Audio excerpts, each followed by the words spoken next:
Hey everyone, it's Jack from Cultaholic.com, back again with another big news update. We're going to talk about an injured superstar who is reportedly returning to Monday Night Raw this next coming episode of the show, which is far sooner than anyone really imagined. Also, we're going to talk about Impact, who pulled a couple of their stars from an upcoming Evolve date, 2 dates even, in December because of the whole situation with WWE, which we're going to delve into a little bit more about that later on as well. And finally, we're going to talk about Chris Jericho, who is still refusing to wrestle Tetsuya Naito at Wrestle Kingdom in January.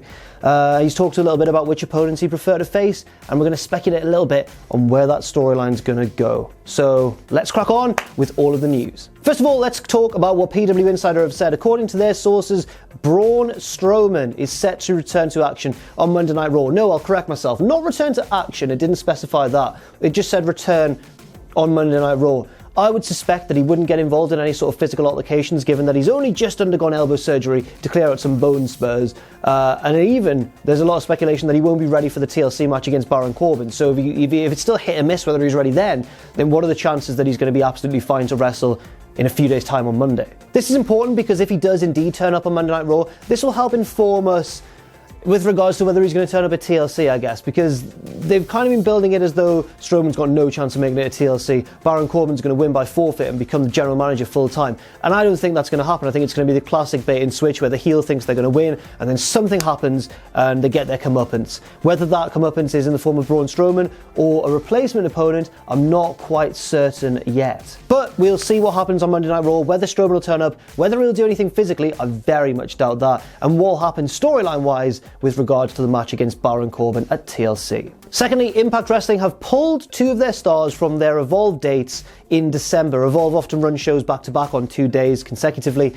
and LAX were booked for both of those shows. Santana and Ortiz, 2 of the most hyped wrestlers in the world today, in tag team wrestling in the world today, I should say. They're both fantastic. They've had a number of phenomenal matches this year. They had that big feud in Impact with the OGs. They had a great match against an incarnation of CCK at a Progress show in Queens, New York. I think it was Chris Brooks and Jonathan Gresham actually, and it was a really, really good match as well. And they're just really picking up a head of steam. Everyone seems to love the current incarnation of LAX. So much so that the Wrestling Observer newsletter have reported that Impact have pulled the pair from their Evolve dates because they don't want them losing to WWE developmental talent in the Street Profits. The Street Profits are currently Evolve Tag Team Champions alongside Fabian Eichner, the current Evolve champion, and it's represented something of like an NXT takeover, pardon the pun, into Evolve, and they've sort of won the belts and they're now the WWE guys in Evolve.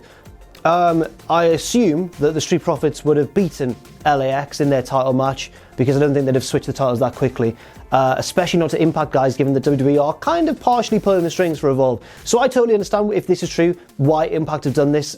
But they don't want one of their top teams losing to one of WWE's developmental teams, and that all seems to make sense to me.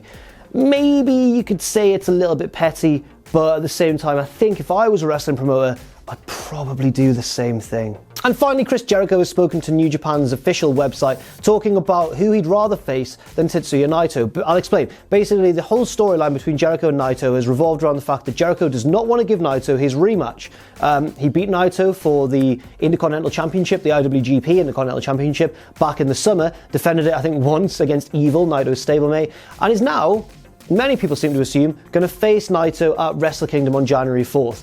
The mega show that New Japan do every year that always draws a lot of attention around the wrestling world. But at the same time, I think this match is still going to go ahead. I do think this match is still going to go ahead. Why would they be making such a big deal out of Jericho and Naito if it weren't going to happen? So if it wasn't going to happen, excuse me. So I think this is all kind of just storyline stuff. But Jericho did a sort of heelish/shooty interview where he said, no, I don't want to wrestle Naito. I'd rather wrestle someone like Ibushi or Suzuki or Okada or Tanahashi. Now, a lot of these guys are already booked in matches for Wrestle Kingdom, and if I scan the card or the roster, can't see anyone who's really a natural fit for Jericho much more than Naito is.